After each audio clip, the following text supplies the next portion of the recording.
Welcome back. Well, the House impeachment inquiry of President Biden not stopping for Easter weekend. The National Archives handed over nearly 6,000 emails of Joe Biden's to the House Oversight Committee. The documents were requested a year ago. They come from Biden's time as vice president.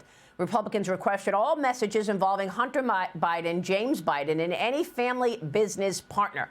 Florida Congressman Byron Donalds joined me on this program on Friday, demanding the release of those emails. Watch.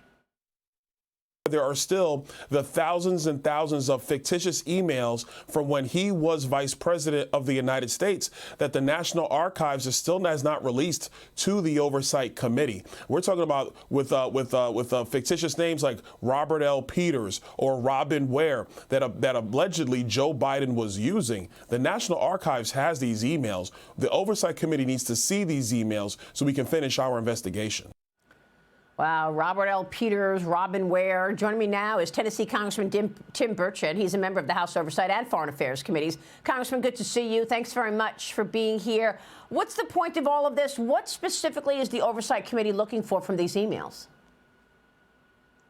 I'd like to just see the cause and effect. What was Hunter giving to these foreign nationals, and what were they getting, and what access have to the president of the United States or the vice president at the time. So you're trying to connect the dots where the Biden family received money and then there was a policy change that then Vice President Joe Biden may or may not have made as a result of getting paid. Yes, ma'am. And I'd also like to see, it's not going to be in the archives, but I'd like to see some proof where the president paid taxes on any of this stuff. You know, you're talking $20 million. And I've yet to see anything that proves that Hunter or any of this other bunch has paid taxes on it. And I think that, to me, is pretty telling, too. And as well, I'd like to see how many of these false names he used and why he used those names, under which circumstances he did that. To me, that's very damning. Why would you use a fake name if you didn't have anything to hide? I think it's It shows a lot of, if you're not guilty, then you're sure as heck are acting like it. Fair point. James Comer told me that he's getting ready to send out criminal referrals. When would you expect that to happen?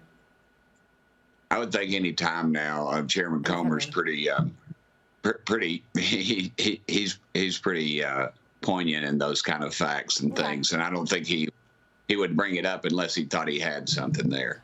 Congressman, Republican Nebraska Congressman Don Bacon says it is possible that Mike Johnson will be removed as the Speaker of the House after he brings a Ukraine aid bill up for a vote. Speaker Johnson's calling for Republicans to stick together. He was on Fox News last night. Watch this. I think all of my other Republican colleagues recognize this is a distraction from our mission. Again, the mission is to save the republic. And the only way we can do that is if we grow the House majority, win the Senate, and win the White House. So we don't need any dissension right now. You know, this is not an easy job right now. We have the smallest majority literally right now in U.S. history. We have a 1-vote margin. But when you do the math to get a majority vote, I can only lose 1. So we're not going to get the legislation that we all desire and prefer. Congressman, look at where we are. I mean, nothing has changed. You're still on Nancy Pelosi's budget. You're still doing CRs. You had to take down one speaker. Now there's talk you're going to take down another speaker. Do you really want to take down another Speaker of the House when you are hanging on by a thread for this majority? After Mike Gallagher's threw a bomb at you by saying, I'm leaving, and you're not even going to have an opportunity to have a special election and replace him? And no, I couldn't agree with you more, Maria. I think all we'd be doing was handing the gavel to Hakeem Jeffries if we took down Speaker Johnson. I think he's done his job accordingly to his numbers. Again, I don't agree on the funding for Ukraine, but I don't think that's something to throw him out of office on. The one thing about Speaker Johnson, he's been very forthright, and he's told us everything he intended to do, and he has said this is something that he is it's weighed on him, and he's met with folks on it. And again, I don't agree with it, but I don't think it's kick him out of office. Liz Peek, jump in here. Congressman, thanks for joining us this morning. As everyone went home for this recess and faced their constituents, aren't they hearing an earful about the dysfunction of the Republican Party? I mean, I hate to be a naysayer, but the Republican favorability right now of the party is worse than Democrats, even with most of the country thinking that Joe Biden's White House is a complete train wreck. So is really the thing to do to allow these dissidents in your caucus to create even more dysfunction and sidetrack this very feeble majority from doing its job, passing budgets, getting aid to Ukraine, et cetera? I mean, I just find this. I find it incomprehensible that no one's worried about basically burnishing the brand, getting some stuff done, and holding Joe Biden accountable. That's right. Well, I agree with you on part of them, but the reality is that conservative folks, the people that I represent, they don't want any more funding for any more of these projects, and it's been 30 years. I think we need to make the point that in 30 years we have not passed a budget. That's under Democrat and Republican control, and it irritates the folks back home that we're still operating under Speaker Pelosi's budget. So a lot of those things, but I don't see that any grounds for kicking Speaker Johnson out. I think he's kept his word, and he's under a very difficult situation right now. If we just make the point that if we just go back under pre-COVID spending levels, we'd balance the budget, but nobody seems to want to talk about that. And I keep saying, what have we added to the budget, to this government, that's made your life better since COVID? And I dare say very little. Meanwhile, Congressman, more efforts to divide us coming out of the White House this weekend. President Biden marking Transgender Visibility Day on Easter Sunday.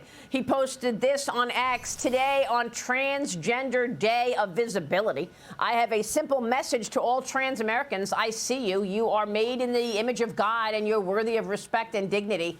Congressman, no one is arguing any of that, but to name Transgender Day on Easter Sunday, Christians across the country felt that was a smack in the face. It was a complete smack in the face, Maria. I even posted on X or Twitter. I said, Jesus wept. I know that's not what Jesus was weeping about, but I felt that was that strong of a message. We see him. The people in his administration, have been in trouble that are his transgender, box checking that he's done. The fellow that was in the dress that was in the airport stealing women's clothing that was over some of our nuclear secrets. I mean, things like that. Seeing military recruitment down because of this movement. They're pushing through the budget. Continuation of surgeries on transgenders. This thing it's a mental illness. We just got to address it. It's not a normal type lifestyle, and I can't be more against what the president did. And I think it shows too. He is just trying to secure his base. He doesn't care about it, and he's losing everything but his base. And his far left base, agrees with this type of behavior. And the rest of I don't know what you're saying in terms of mental illness. I have no idea what you're talking about in that regard. But I will say this: Christians want their Easter Sunday, and Easter Sunday happens to be on March 31st this year. So to declare a Transgender Visibility Day on the day of Easter holiday, the resurrection, when Christians and Catholics everywhere believe this is a high holy day, that is outrageous. And to me, it is a means to divide us. This is what this administration does: black versus white, Hispanic versus something else, gay versus, homosexual versus heterosexual. I mean, it's rich versus poor. It's all dividing this country, and this is a key weapon that this administration uses time and time again. People are sick and tired of it. Instead of unity, he divides us time and time again. I couldn't agree with you more. That is exactly what he's doing with this, and it just creates more decisiveness in our government and in our country. There's no reason for it. One of the holiest days of the Christian year. Yeah. And he chooses to make it this. So it's just a slap in the face of Christians, and it shows what he really thinks of us. Yeah. Congressman, thank you. Congressman Tim Burchett joining us this morning.